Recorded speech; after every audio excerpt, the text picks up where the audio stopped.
Imagine being a child so young that your only concern should be laughter, play, and sleep. But instead, every night, you're paralyzed with fear, unable to escape the unseen presence lurking in the shadows. Some say children are more sensitive to the supernatural, that they can see what adults cannot. But what if a child is born into a place where the darkness is already waiting? This isn't just another ghost story. This is real. A tale of a haunted apartment, an attic locked away in mystery, and a terror that escalated until it could no longer be ignored. It all started in an old apartment in Nuremberg, Bavaria.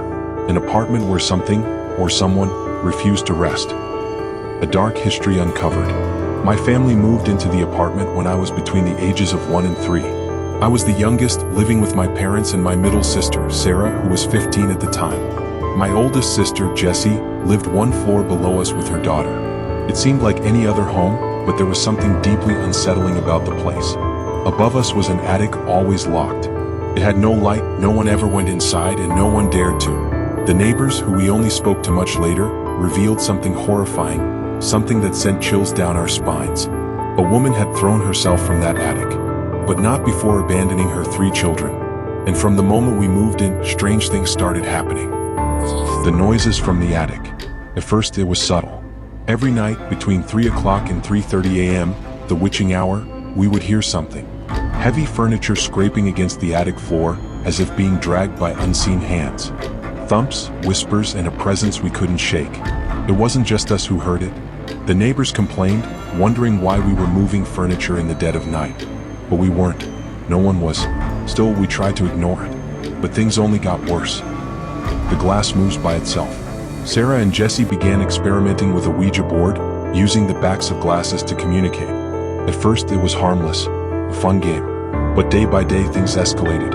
My mother joined them, drawn in by curiosity. Then something changed. Our cat began acting strangely, fixating on a picture of the Hindu god Shiva above our heater. According to superstition, such a picture should not be hung in a home. One night our cat disappeared, vanished into thin air.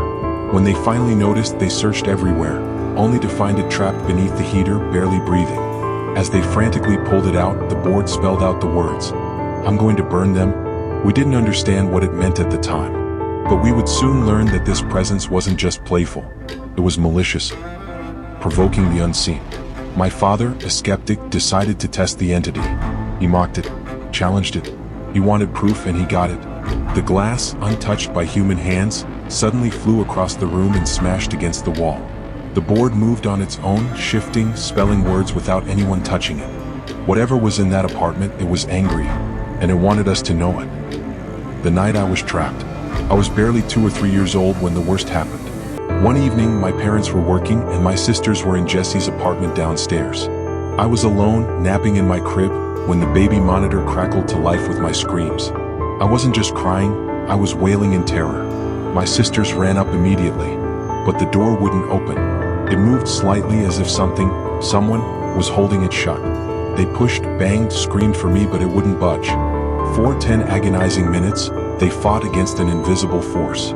Then, just as suddenly as it started, the resistance vanished. The door swung open, and I was alone, trembling, eyes wide with fear. No one was there, but I knew something had been. The sleepwalker's warning. One night, Jessie's boyfriend, who had a history of sleepwalking, rose from his bed. But this time he didn't just wander. He moved with purpose. Jessie woke up and followed him, feeling dread coil in her stomach. He walked up the stairs, to the attic door, the locked door. And yet, the key was already in the lock, waiting.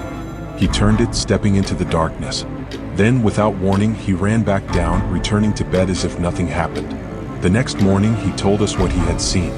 In his dream, a woman, her face obscured, had called him. She asked him to follow. She had something to show him. But what? And why him? The unanswered questions.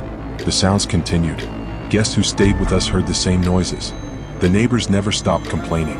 Something, or someone, was still in that attic, watching, waiting. And as for me, I was terrified. I was so young, but even then, I understood. I knew I wasn't alone at night. Looking back, I had a strange habit. I would deliberately take off my diaper and wet the bed. I was too young to put it into words, but I knew. If I wet the bed, my mother would have to wake up. She would have to come to me. Because sleeping alone in that room with that presence was too much to bear. The haunting never ended. We only lived there for 3 years. But those years left scars. The apartment still stands near the Kaufland at Dianaplatz in Nuremberg. I often wonder if the new tenants hear the same things. If the woman still lingers. If the children she abandoned ever found peace. I may never know. But I do know one thing. Some places hold on to their ghosts. And some ghosts never let go.